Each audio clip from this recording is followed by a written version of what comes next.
A lot has happened last week and is happening now for Michigan football. We're going to get some national perspective with Bruce Feldman right here on this episode of Locked On Wolverines. You are Locked On Wolverines, your daily podcast on the Michigan Wolverines, part of the Locked On Podcast Network, your team every day. Happy Tuesday. We are back and doing it. Locked On Wolverines podcast, part of the Locked On Podcast Network, now the #1 sports podcast network. I'm your man on the ground, Isaiah Hole, publisher of Wolverines Wire through USA Today Sports Media Group.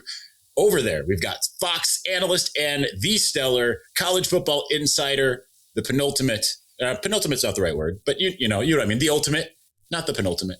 Also at The Athletic, Bruce Feldman. First and foremost, thank you to all of our everydayers who check out the show every single day. Thank you to anyone who makes us your first listen. We do appreciate that as well. We're going to get right into the Sherrone Moore of it all, the Michigan coaching search of it all. That's the plan for today. So first and foremost, Bruce, thanks for coming, man. Really excited to have you. And I haven't talked to you in a few years. So to have you in this moment actually means a heck of a lot. I appreciate that. Thanks. It's good to see you again. And, interesting times, obviously, around the Wolverines these days. Absolutely. So let's start with the Sherrone Moore of it all. I know obviously how Michigan fans are feeling. You can guess how you're feeling, but how is it looked at from a national perspective in terms of whether it's I've had these conversations on Sirius XM this week where they were of the belief like, oh, there was obfuscation to save the recruiting class and things of that nature. But just kind of taking another step back, how do you look at this entire scenario and how it went down? Yeah, it's a pretty kind of mind-blowing story just because on one hand, when he gets fired for cause, there's some comparisons to Bobby Petrino. And then as you start to talk to people and you hear more over the next 36 hours, it feels way darker than that and disturbing. And, just kind of having been around Michigan quite a bit, our Big Noon crew was around Ann Arbor a lot, not just for the national title game, but, a bunch in title season, but, a bunch of games before that, right? You had a prominent guy who'd kind of come out of nowhere, right? He'd been an O-line coach and then as the offense coordinator. And then because of Jim Harbaugh's suspension, Sherrone Moore was in the middle of it. And so to see how it's unraveled, to see how a lot of the things that, we're hearing behind the scenes and from folks around the program, which I'm sure you're hearing many of those same things, it's kind of mind blowing to think this is the head coach, or this was the head coach at the University of Michigan. This was not the head coach of like a baseball team at a junior college or a Division II school. And to think that some of this, that, even if a portion of what we're hearing is accurate, it's just incredible to see such either reckless decision making and everything else like that. It's honestly, it's obviously a huge story in college football, but it's a bigger story than that in sports, right? Because you just have such a story. It's the bluest of blue bloods, as you know, Michigan, and not that far removed from a national title, which he played a pretty big role in. And, it's stunning. It really is. It's not stunning so much that he lost the job, but it's all the other stuff connected to it that you're just like, oh my goodness, I can't believe this is real. I literally woke up this morning and had to ask myself if I dreamt all of that or not, right? Like, am I literally covering a coaching search right now? Because it just seems still, even a week later, so surreal.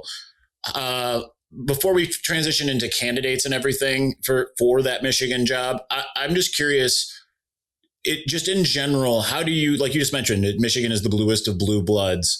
There are some local reporters who I vehemently disagree with. I've had really high level sources say that they are incorrect, but I'm curious how you see this Michigan job and the potential interest of any party that is high level, because I've seen some say, hey, agents are backing away from this. Too much of ish show going on in Ann Arbor. I don't buy that. But how do you see this job and the attractiveness for the potential guys out there? Well, the timing is complicated, right? Not just because we're really close to the portal or in that pre-portal phase, which is basically when the portal essentially is open, even if it's not formally open. You also have an investigation, which, from what I'm hearing, I wouldn't feel very confident that the AD Warde Manuel is going to keep his job. So you have some uncertainty about what kind of alignment are you going to have in terms of what's the leadership piece going to be like this, right? The one thing, and maybe the pushback a little bit on how this job is smaller than it was a year or two ago. People were saying a lot of the same things when the LSU job came open and the governor popped off, and people were like, is that really the governor? And who would want this job? You don't have an AD. The AD gets fired. I mean, it's a different level of dysfunction, but it was definitely eye catching. It's like, is that what you're going to really want to jump into? Yeah. Lane Kiffin said, sure, I'm the kind of the belle of the ball of the coaching carousel. And he ran to it. Right. So I think that the part that makes it, tricky is just, I think Matt Campbell would have been a probably good candidate for this job, except he took the Penn State job that, all these other jobs have been filled. Right. And so, looking at it, Kalen DeBoer, if he was available, I think would make some sense for them. Also, as the offense has been kind of a dud for the past 2 years. It definitely was last year, and it wasn't all that much better this year. And I think to get somebody in there to fix the offense, I think is a critical piece of this going forward. But there's a lot of other things that need to get sorted out, and it'll be interesting to see what the timeline is. Because again, if you have an investigation where you don't know if the AD is going to survive it, that makes it complicated. It doesn't mean other coaches wouldn't come take a job without knowing who their AD is, but that definitely is different kind of calculus, I think. Well, it's the whole thing is interesting. It reminds me a lot of 2014 in that light for Michigan. Interim AD, brand new president, and they went after Jim Harbaugh, but there isn't a Jim Harbaugh in this cycle this time around. So I want to hear more of your thoughts on the candidates and where you believe they stand. Let's get to that here in just a moment. But before we do, the holidays come with two big goals: feeding people well and finding gifts they'll actually love. And when you want both handled in one move, Omaha Steaks is the way to go. From hosting to gifting, they deliver the world's best steak experience right to your door. Because during their Sizzle All of the Way sale, you can stock up and save in a huge way. 50% off site-wide at omahasteaks.com. And it gets even better. Locked On listeners get an extra $35 off with the code college, not just Locked On College, just college at checkout. Here's the thing.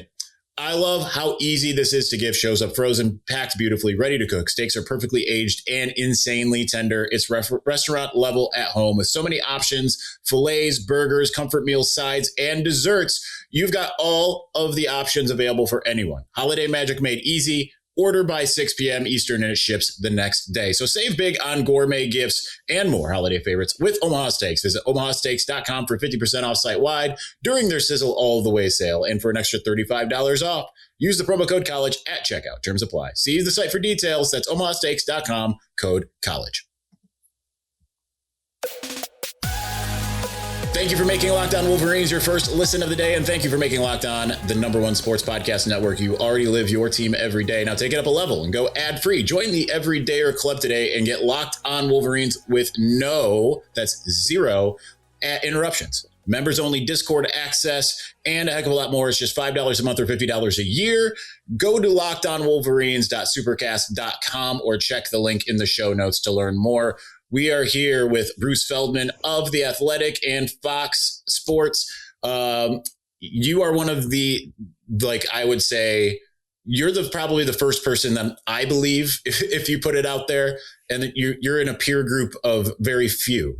So I'm curious to hear just your general thoughts about the candidates that what are you hearing from the national level about who is in contention for this Michigan job, and kind of where do you feel like Michigan stands at the moment? Yeah, I think, I mentioned Kalen DeBoer earlier. Like, obviously, he's a guy from the Midwest and grew up in South Dakota. He's done an amazing job. Michigan beat him in Washington, obviously, in the national title game 2 years ago. He takes the Alabama job. It's no secret that is a incredibly hard job when you're replacing arguably the greatest coach in the history of the sport, Nick Saban. Last year, they lose 4 games. Michigan beats them in a not great Michigan team, as you know, beats them in the bowl game. Finish the season with a dud. This year, start the year with a dud, lose to Florida State, sputter down the stretch, find a way into the playoff. My rationale on including him in the search, because I could definitely see Michigan have an interest in him, even though everything I've heard from people close to him is that he and his family do like it in Tuscaloosa. He did know largely what he's getting into, replacing Nick Saban. I think Alabama wants to keep him. Now, that's the leadership. I don't know if the fans, if he loses this weekend against Oklahoma, again, that would be their 3rd loss in basically a little over a year to that team. Does that change the math for him? Does he go, I don't know what I'm going to be dealing with here. The pressure's going to be worse. My guess is that the leadership, Greg Byrne, is going to make it so it's not a thought for him, win or lose. But after that, I feel like Jedd Fisch, who obviously been an offensive coordinator there, did an amazing job at Arizona. It took it from a terrible program in year 1 to year 3. They're 11th in the country, just won 9 games in year 2 at Washington. I could see him making some sense for Michigan. I don't want to say Jedd Fisch is the floor for this search, but he's a really, really good offensive coach. He is a proven head coach now. He understands the program really well because he worked under Jim Harbaugh right around the time you were talking about, right? He was early on the earlier side with Harbaugh. I don't think it's going to feel like too big of a job for him. You're talking about a guy who's not 38 or 39. You're talking about a guy who's, been a lot of places, runs essentially a pro style offense, which I think could make some sense. I mean, also he's at a place where the AD who hired him at Washington isn't his boss now. It's changed already. So I think he could be in play. We've heard a lot about Kenny Dillingham's name at his Arizona State. I think it's his alma mater. He's done a really good job there. I do think it's a little more of a wild card where you're still talking to a guy in his 30s. And I'm not saying he's a lot like Sherrone Moore personalities wise. They're not. But I just think that one thing that's come up a bunch talking to Michigan people in the last few days is after Sherrone, this program really needs an adult in the room desperately. And I think that's part of why Biff Poggi, the interim, I feel like might be a sensible option for them, right? Yeah, I mean, as you know, and probably your audience knows well, I mean, Poggi played a critical part for Harbaugh getting that program over the top. And he's a guy who I think this is the only place he'd probably want to be a head coach right now because he has a connection, not just to the players, not just to the players' families, but a lot of people who really matter around the Michigan program. So if you're in this position where, as I said earlier, you're probably not going to have an AD. You're going to have a lot of uncertainty. It's tough to sell, hey, we're going to have a head coach who may only be the head coach for 2 years or maybe even a year. But I don't know if that's a worse option than rolling the dice on somebody and you're like, oh, we put a Band-Aid on it and it's just, we may not have gotten the right guy, or somebody who can handle what we're going through right now. Right. So it's interesting. I mean, beyond that, like I could see them reaching out to Clark Lee, who did a good job at Vandy. But again, Clark Lee is solid and stable. The hesitation on him, if I was Michigan, is it more Clark Lee or is it more Diego Pavia that got that program going? I mean, they were 2-10 in his 3rd year, and then he hired Jerry Kill and Tim Beck from New Mexico State. They sold him on Diego Pavia, and they changed the program, right? And this year they won 10 games for the first time. But Diego Pavia ain't going to be there after this year. And if he gets the Michigan job, Diego Pavia is not coming. So, what does Vandy look like?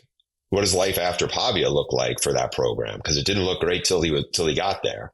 And so I think that's a little bit of, concern there too.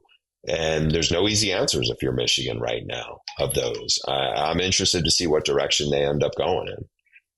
Do you think that, and this is the last one for you, do you think that the Michigan mystique, does that still, do you think, carry weight enough with, high level coaches out there enough that despite the recency of the current scandal or just having a lot of liminality to the job with being unsure of Warde Manuel, not having a full-time president, all of that, do you think that it still carries enough cachet that it's still something that high-level coaches are clamoring for?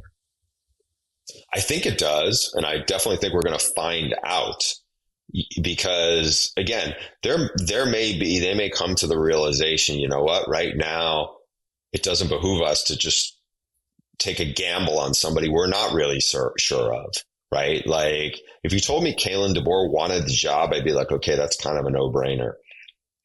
If you told me it was going to work out with Fisch, I'm like, okay, I could kind of see it. Clark Lee, I don't know. I know he was a good defensive coordinator briefly for Notre Dame, and he's done a really nice job at Vandy. But again, this is different now, right? And even the same thing with Kenny Dillingham. Did a really good job at Arizona State, his alma mater. But now you're walking into this is a crazy situation right now.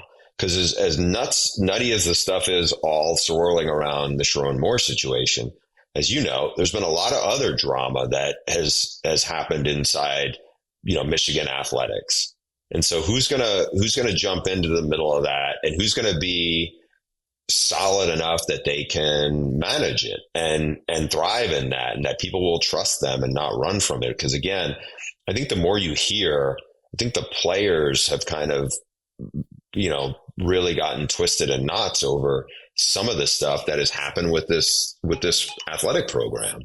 And I don't know how because you're probably dealing with different AD.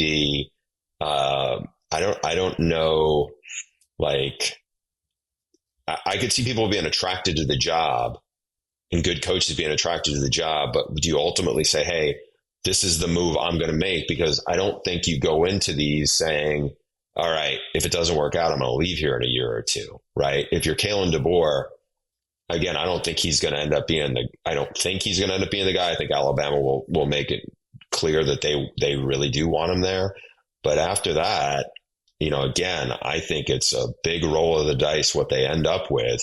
It's probably maybe less of a gamble if they kept Poggi, in charge for a little longer. I would think he would have to shake up the staff somewhat, but I think at least you have somebody who kind of knows the lay of the land, as opposed to you're coming in there way cold. And you're also, this in some ways, Kenny Dillingham took over a program that was reeling. It was his alma mater. You had all the issues with Herm Edwards and NCAA issues, but I think it was like a different expectation there. I'm not saying that nobody thought they should be able to win there, but Arizona State, when have they ever been no one's winning national titles there in football, right? It had been an underachieving program for a long time.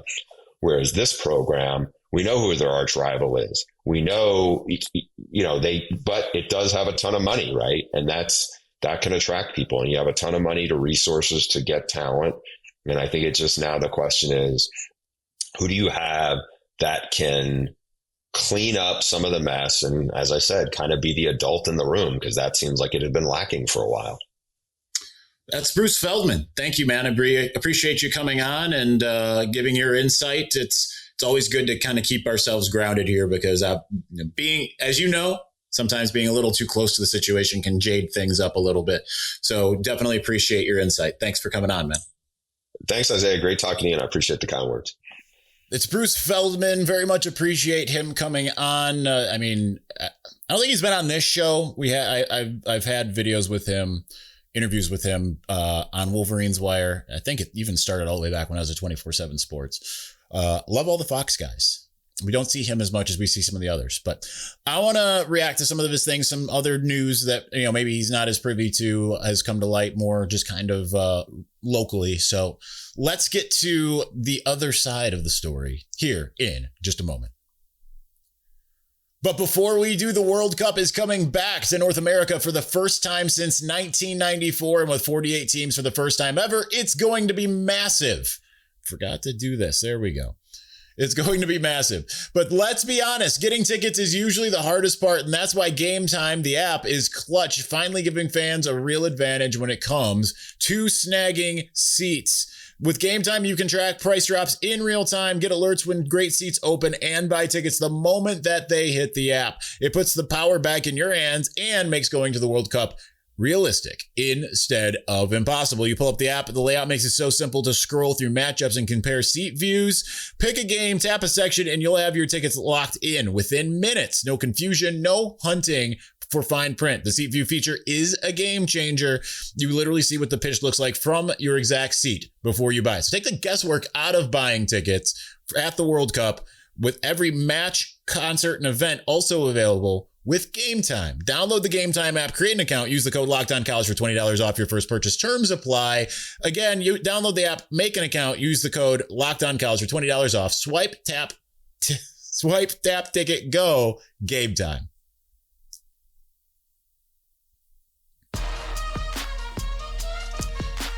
All right, so he mentioned some things. Bruce Feldman mentioned a few things here. So Jedd Fisch, according to Josh Henschke, looks like he is not, and I haven't gotten any more details on this. I'm fully deferring to him. Go to Maize and Blue Review, subscribe, all of that stuff. Fully deferring to him. Not my intel. Again, like we share intel when we have it. This is not my intel. Sounds like Jedd Fisch is not under consideration anymore. I don't know anything beyond that.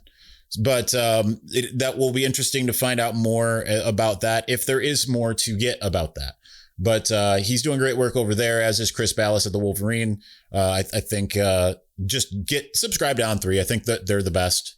You can pick and choose who. I think both are great friends of mine, and I think both get incredible intel. So I think that's interesting, because that just makes it all the more what feels like a 2-horse race. Now, Bruce says Kalen DeBoer, is kind of the white whale.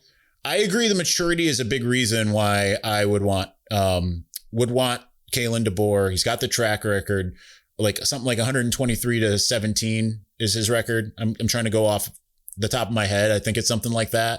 I mean, that's an incredible run, right? And it hasn't exactly worked at Alabama, but things. Maybe this doesn't speak as well for him. I don't know. But Alabama, I think generally has had a tougher schedule. There's tougher teams in the SEC, but at the same time with some of the, kind of shenanigans going on down there, I'm not hating on it. I'm actually appreciating it. I think that it's just more difficult to do what Nick Saban did. And, it's more difficult to essentially have a pool of talent that is like impenetrable and is just going to be just better than everybody on top of the coaching thing. I think it's maybe a little bit more parity in the Big Ten, but you still have to contend with Ohio State and to some degree Oregon. So you have Kalen DeBoer. He doesn't sound deterred at all by the public statements. So that kind of tells you what you need to know. With Kenny Dillingham, I still again, he's still my preferred favorite. If it ends up being Kalen, that, like I said, this is Kalen DeBoer is 1B to Kenny Dillingham's 1A in my estimation, because I really like what Kenny Dillingham, Bruce mentioned it, and we talked about it on the show yesterday. Just one of the things being that he has taken over for an Arizona State program that was undergoing NCAA sanctions and all of these things. So he's done it. Now, it's a different kind of pressure cooker in Ann Arbor, right, than it is in Arizona State. And Kalen DeBoer is a little bit more, I think, ready for what this is. Not that Kenny Dillingham isn't. He's coached at some high-level places as an offensive coordinator. He's been at Oregon. He's been at Auburn. He's been at Florida State. He's been places, right? Kalen DeBoer is worked his way up. I mean, he hadn't been at a bunch of big places until he really got to Washington, and Washington is not, no offense to our Husky brethren, it's not at the same level as Michigan is in terms of like, if Washington has a misstep, it doesn't just, it doesn't dominate the news the way the Sherrone Moore stuff did, right? Like that's like, there are a few schools that would dominate. Like you could turn on Good Morning America and hear about the Michigan coach, or like a college football coach, I should say, having this type of crash out. And like chances are, if it's Arizona State or Washington, it's not even much of a blip on the radar. So it's not, like, I don't know. Last thing, we've dispelled this before, but I just want to continue. Like I still see narratives of like, hey, Arizona State, they could back up the Brinks truck. Like what kind of Brinks truck do you think Arizona State has? Dillingham has been begging for more money, for more resources, for more NIL. His quarterback literally quit on him, not because, he didn't like the coach, but because he wanted more money. And, you can say that's a reflection on Dillingham as well. But if it's strictly an NIL play, like I said to you on Sunday, Michigan is not going to be constrained by finances when it comes to roster. I know there's a lot of rumors out there. I'm here to tell you they're not true. So, and that's the same thing for a head coach. And like the things that Dillingham wants, Michigan already has. So I think if you're to like watch this play out, like it doesn't even necessarily mean that DeBoer is the number one candidate and Dillingham's number two. But I think we'll start to see like Saturday, Sunday is my guess. I was told by the weekend we'd start to see some movement. I would guess that we'd have a pretty good idea come the weekend, based off partially what DeBoer happens with him, right? Does Alabama lock him up? I mean, I think it's up to DeBoer if they offer him some kind of contract before Friday, if he wants to sign it. And if he doesn't sign it, I think that tells you that he's probably going to go to Michigan. And if it's not him, then Dillingham's, waiting in the wings. But Dillingham also could be number one.